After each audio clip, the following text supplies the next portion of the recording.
For many, being disabled has paralyzed goals, visions, and dreams. But for this man, no, he did not abandon all that, but he took that as an opportunity. Yes, I have the man right here on Living Legends, Elliot mujaji, proudly brought to you by Maramboreira Crunchy Cookies from PROTON BAKERS. They come in 4 packets, 2 kg, 1 kg, 500 grams, and 250. And you can find them in any retail available near you. Yes, I have the man right here on Living Legends. Anzi Maramboreira, mnombatanga matiraira mchiparo neziso magadi baba. Welcome to the show. Thank you so much. Finally, I get to meet you in person. Yeah, sure. It's good to see you. You can greet the rest of the viewers at home. No, it's my pleasure. How are you, the viewers at home? Thank you. Mujaji, just a brief background about yourself. Yeah, well, I grew up in a small town in Kadoma. In a place called Ifo Flats, Rio Tinto. They know it as Rio Tinto, where there was a big football team a long time ago. So that's where I grew up, and I started my athletics career when I was doing Form 2 at Chemkute High School. Yeah, influenced by my brother, who grew up with me. He was looking after me, so he's also a former athlete. Yeah, he was doing pivot at that particular time for Rio Tinto. You know, during those days, during the mines were doing what we call Chamber of Mines. So the competitions, soccer and athletics. So he's the one who motivated me to go into athletics, because I was also a soccer player. But you know, I had enough speed to being a striker, but not very good in dribbling. So he told me, no, young brother, I think the best sport that you can do is athletics. So in 1989, I represented Zimbabwe in the national high schools in Zambia. That was my first outing as a junior athlete. That was 1989 in Zambia. From there onwards, I represented Ifo Flats in the Chamber of Mines, then moved on to ZRP. But at ZRP, I did not stay long because I did not like the conditions there. So I moved on again to Trojan, where I was trained by the one of the best athletes ever in Zimbabwe, Ato Mandaza. That was my third coach. He trained me very well. I improved a lot with him. Then that's when I was discovered by Shabani Mine. Then Shabani took me when we won the Chamber of Mines in 1992. That's when I joined Shabani. From there on, I went to the All Africa Games in 95, African Championships in 93 in South Africa. I did not qualify to go to the Olympics. Yeah, I had a hamstring problem. Then in 1997, that was my other best year, where I was the best athlete and also qualified to go to the Commonwealth Games that were being held in Kuala Lumpur, Malaysia in 1998. Yeah. Okay, that's nice. So before I ask you so many questions, people at home need to know what happened to your hand. Yeah. After I did very well in 97, you know, like the last competition that we had in 1997, I beat the best guy who had qualified to go to the World Championships in 97. He was going to Seville by the end of the year. So I did beat him in 100 meters, 200. I also ran the 4x400 in that particular year, and I was the best athlete. That's where I qualified to go to the Commonwealth Games. But unfortunately, at the end of the year, that's when, you know, all things, or what you can call, all hell got loose. I know, but me, I just believe it was a blessing in disguise. You know, if I take you back to my athletics career as an able-bodied athlete, and after I was injured, it was on the 3rd of January 1998 now, when I was involved in an electrical accident at work at Shabani Mine. Right, I was amputated. I got bent all over the body. Oh, shame. Then I was amputated on the 6th of January, went into coma for about 4 months. Then later, I recovered because God had his own ways. Yeah, because like I said, during my athletics career as an able-bodied athlete, I did not win any like big medal like the All Africa Games. I did ran there, but I did not manage even to go to the second round in those competitions. Even the African Championships, I came out in the first rounds, but of course God had a plan for me. Yeah. So after the accident, a friend of mine who was living in Australia at that particular time, he was a friend since 1993. He's the one who came and assessed me. He saw me again. I was also motivated because I did not give up when I came out of hospital, because the management brought me back into athletics. They said I must be the coach to the athletes.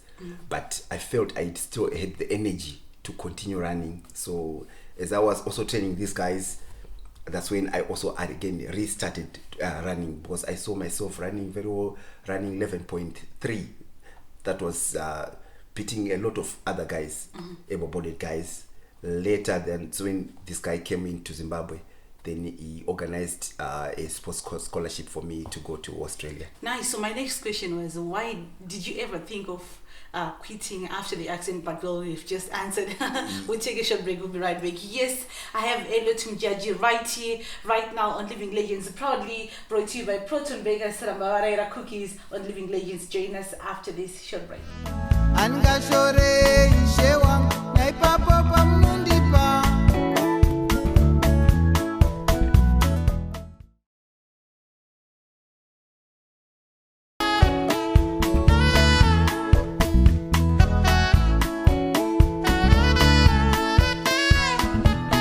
The second segment of Living Legends, and thank you so much for staying with us. I hope you're enjoying yourselves as much as I'm doing right here, right now on Living Legends, proudly brought to you by PROTON BAKERS Rambawaraira Crunchy Cookies Anonaka, and yes, they made it possible for us tonight. Elliot, I understand you established a main academy for athletes.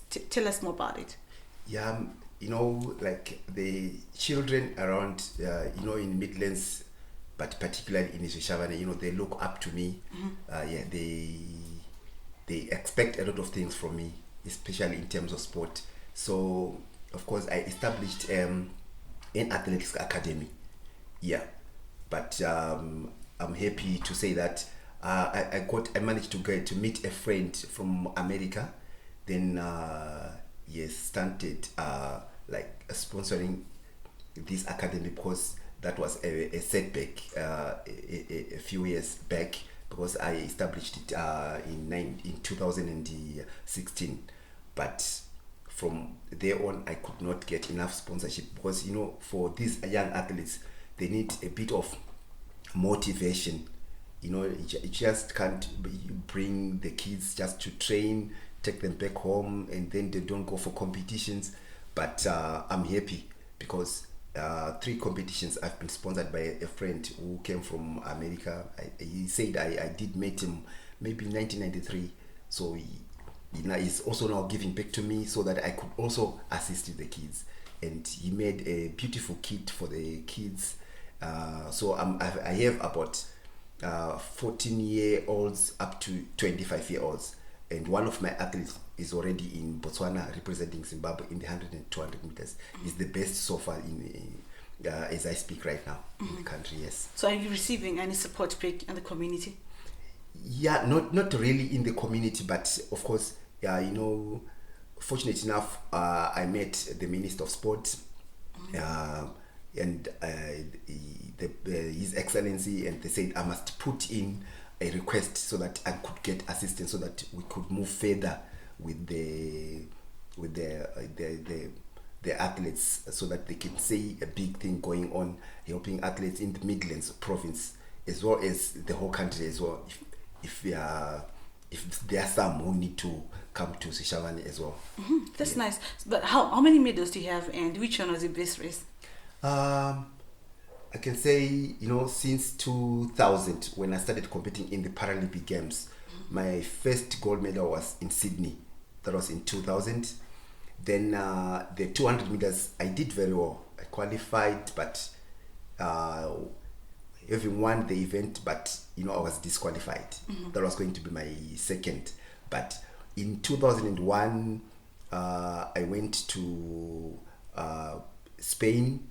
I did 2 gold medals, won the 100 and 200 meters. In 2002, I went to the World Championships in France. I won the 100 meters and the 200 meters, breaking the world record in the 200 meters. And then in 93, I won 2 gold medals in the All Africa Games in Nigeria. Then in 2004, that's when I defended my title. I think that was my best ever. And I still... that's why we're here. Yes.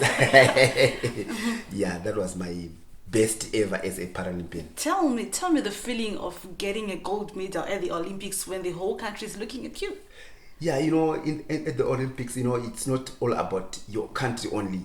It's about the whole world watching at you, and like the flag being raised when the national anthem is being sung, Yes. and it's a different feeling that you enjoy that particular time. It was great, and when coming back home as well, everyone is looking, wants to meet you, and also you can't move in the streets. Everyone who meets you wants to greet you, and you see, even when you're in a busy schedule, you have to stop and greet a person because people emulate what you have done for them in the community. So as well as in the community also, you have to stay as a good person and be a good example to the kids. Yeah. Nice. So 2012 London Olympics, what was it like knowing that it was your last big event and knowing the whole world is looking at you? Yeah, of course, people expected a lot, and I had also promised them that I was going to do well. But in 2008, I had an injury which I sustained during the Paralympic Games in China. So I think the torn muscle did not heal up to 2012. So, and the former president, the first lady, she insisted that I had to go and compete in London. So I had no choice. I had to go, but also I felt that this muscle had not fully recovered. But I went, because even if you see on the pictures, I did not run even 20 meters. That injury came out and I fell on the ground. Yes. That's nice. Yes. So as a hero in terms of athletics, what are you doing in life now? Of course, I'm still employed by Shaban as a sports officer, and doing a lot of athletic scouting, working with the NAS, National Athletics Association of Zimbabwe, as the Midlands coach, also the coach for Zimbabwe, the Paralympic National Paralympic Committee. I'm also the national coach. Yes. That's nice. We take a short break. We'll be right back. Yes, Elliot mujaji with me right here on Living Legends, the holder of 2 gold medals in the whole world. Join us after this short break.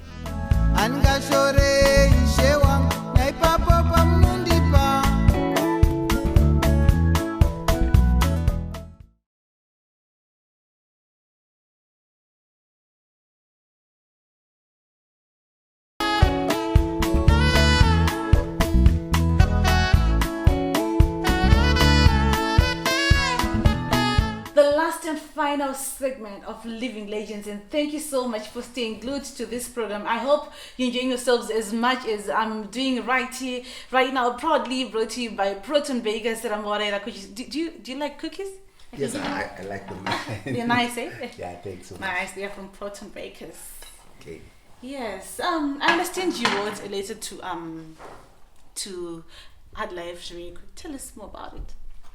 Yeah, to Hard Life, he was also involved in an accident, so the same predicament. So I felt as a sportsman, he was also just like myself. So I thought it was also good for me to encourage him to overcome such kind of things, because some people, they think whenever they get into into bad things. They think like the good life is just stopped. Like I've always told people that like the situations in our beings recent nowadays, you open the first door and you close it such that you'll be able to open the next door. That's what happens in life. When the first door is closed, you never mind about it, because you don't know what is going to happen in the next. So that's what I try to tell Hard Life. And since then, he told me that, brother, I'm going to keep on playing soccer, and he's doing that. And I liked it. And also he's also now looking after his family. And after that, I introduced again him to a friend who also assisted him with about $2,000, which was a good thing. Yeah. That's nice. Yeah, sure. Yeah. So we come back to athletics. Yeah. What do you think must be done to it for improvement, so that when you go back to the old days? A lot of things has to be done, especially with the government. They have to get involved a lot in sports, because one, into the sport administration, two, also to support the athletes, to find a way of helping, like some athletes. So when they retire, mostly they have nothing to do in life. Yeah, some you cannot tell that this Elliot was a great athlete for many years, but he's now poor. That's what is happening in Zimbabwe. Take some athletes not very far away, but in South Africa, they are living a better match life than how we live here in Zimbabwe. And also some incentives that the government give us whenever we go out to represent Zimbabwe. Representing Zimbabwe, people expect a lot from you when you go out of to represent Zimbabwe. But what we get out there is not what people expect, and what maybe also what we expect from them. And a lot of things has to be done through the Minister of Sport. She's a former sports person, and she knows a lot, and she has to help us to get back to what we used to do in sport. A lot of sponsors left us, because long time ago we had BAKERS in Chibataura, Daily Board. All those sponsors, they since left us, in terms of our sport, athletics. And the Chamber of Mines, those are Chamber of Mines. It's not every athlete in Zimbabwe who is able to qualify to go to the Olympics or the All Africa Games, but we had our own Olympics, the Chamber of Mines. But since then, they are gone, and we don't have the Chamber of Mines, and there is no any other better competition in Zimbabwe left. Yeah. Okay, that's nice. I understand time is not on our side, but I can see that there's Liverpool jersey. Yeah, of course. To mix us family, eh? Yeah. Okay, you never walk alone. No, I don't. Even on Living Legends, you never walk alone. We're always with you. I know that Munan's a legend. Do you have anyone that you want to pay tribute to tonight? Yeah, sure, a lot of them. I cannot finish there, but there are people like Mr. Robert Mitsauki, Tabani Gonye, Mr. William Chua back home in Shabane, Shabane Mine, Sports and Recreation Commission, Zimbabwe National Paralympic Committee. Those people, they did a lot in my life to take me to where I am right now. And also this other guy, a friend of mine who is on Australia, Rob Bigley, is the one who introduced me to the Paralympics. If it wasn't him, I could not have been here today. Yeah. That's nice. Any words to the upcoming athletes who are looking at us? Yeah, not my kids. No. My kids, they're not sports people. Yeah. But I have Geren Mwishi. He's in Botswana right now. He's doing very well. He's running 100 and 200 meters. And I want him to go to the Olympics. Of course, he has already qualified to go to the All Africa Games, and I'm happy about him. And I need to produce more and more athletes like him, yes. So time is on our side. I just want a question and answer, quick one. Do you have a family at home? Yes, I have. Anyone who's taking your footsteps? Unfortunately, no, because I've got one son and there are 3 girls, but none of them. Yes. It's all right. Any last words that you want to say to the rest of Zimbabwe? Yeah, I would like to say that even there are many people who have a sport at heart. I think if they can come and do a lot because if they help me, I'll also help the kids. So by myself only, I cannot achieve what I want to achieve in life, like to give back to the community. So I know we had people who used to sponsor us. I think to ask them if they can come back and do help us to improve our sporting, which everyone used to like, and to bring it back to where we know Zimbabwe can be. You know, Kest Coventry has gone, Elliot Mujaji has gone, so we need more again to come in. Thank you so much for coming through to the show. No, thank you so much. Yes, that was Elliot Mujaji right here, right now on Living Legends. But do not despair, because next week we're back again, same time, same place with another legend. So for your views and comments, or you think you're Living Legend and you want us to pay a visit, do not even hesitate. Feel free to contact us on the number that is appearing on the screen right now. So from myself, Maslin Bondamakara, the Living Legends production crew that made this show beautiful and successful tonight, PROTON BAKERS, Maramba Waraira Crunchy Cookies that made the show possible tonight, and Elliot Mujaji. Goodbye. Thank you.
Show my papa.